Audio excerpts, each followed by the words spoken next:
Pilipinas Shell, nagtaas na ng presyo. Iba pang kumpanya ng langis, nakadakda na ring magtaas sa loob ng 24 oras. Malacanang inaming kudeta ang nagpabagsak kay dating Pangulong Joseph Estrada noong isang taon. Who means a sudden seizure of power by a cabal of military officers. And it has really no relation to, popular uprisings. Exclusive. Pamilya ni Superintendent Rafael Cardeño iginiit na wala siyang kinalaman sa pagpatay kay Captain Baron Cervantes. Dating San Juan Mayor Jinggoy Estrada isinugod sa Makati Medical Center dahil sa komplikasyon sa baga.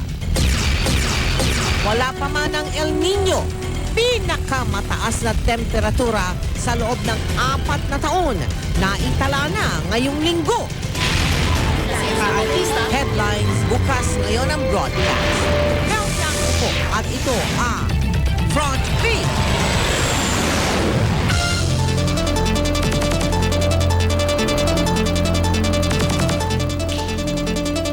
Magandang gabi po, nagtaas nga ng presyo ang Pilipinas Shell simula alas 10 ngayong gabi.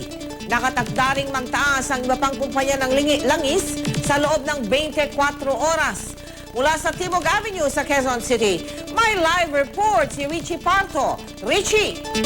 Mel, nakunan nga natin kanina ang pagpapalit ng presyo ng produkto ng Shell dito sa Timog Avenue, Quezon City. 39 na sentimo kada litro ang idinagdag ng Shell sa lahat ng produktong petrolyo nito.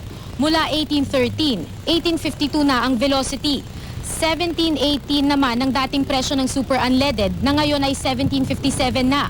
Mula 1777, tumaas naman ang Super Premium ng 1816. At ang diesel mula 1397 ay 1436 na. Kanina nakapanayam natin si Bobby Canapi ang tagapagsalita ng Shell at ipinaliwanag niya sa atin ang dahilan sa kanilang pagtataas. Hindi na napigilan ang mga kumpanya ng langis sa pagtataas ng presyo ngayong buwan. Kailangan daw nilang bawiin ang pagkalugi nila noong Abril nang tumaas ang presyo ng krudo sa pangdaigdigang merkado. Ayon sa Shell, mas mataas pa sana ang kanilang idadagdag. Pero nakatulong daw ang paglakas ng piso kontra dolyar. Because of the appreciation of the peso, this is why we can now afford to increase our prices by about 30 to 40 instead of the 56 centavos per liter that was earlier predicted. Susunod na magtataas ng presyo ang mga new oil player. Bukas ng alas 12 ng tanghali ay magtataas ng Total Gas Station ng 39 na sentimo kada litro. Dahil dito, nagbanta na rin ng pagtaas sa pasahe ang mga jeepney driver at operator. Nagbanta na sila noon na kapag lumampas sa 2 piso ang idinagdag sa presyo ng gasolina, ihahain na nila ang petisyon sa 50 sentimos sa dagdag pasahe. Handa na raw ang petisyon nilang magtaas ng pasahe. Maabot ng 2 piso yan, mahihirapan ang mga driver. So, doon kami mag-uusap kung yan ay talagang lalampas ng 2 piso. Iba-iba naman ang naging reaksyon ng mga customers ng Shell sa ginawa nitong pagtataas. Pakinggan natin ang kanilang mga pahayag. Kailangan yata nila magtaas pero siyempre tulad namin service, nahihirapan na rin kami siyempre. Small scale business tayo, kanya siguradong apektado kami niyan. Pahirap na ng pahirap ang buhay natin dito sa Pilipinas.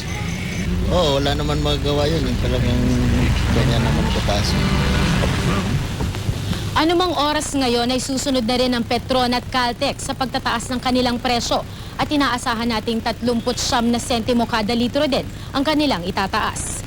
Live mula dito sa Timog Avenue, Quezon City, yan ang Front Page. Richie Parto, GMA News.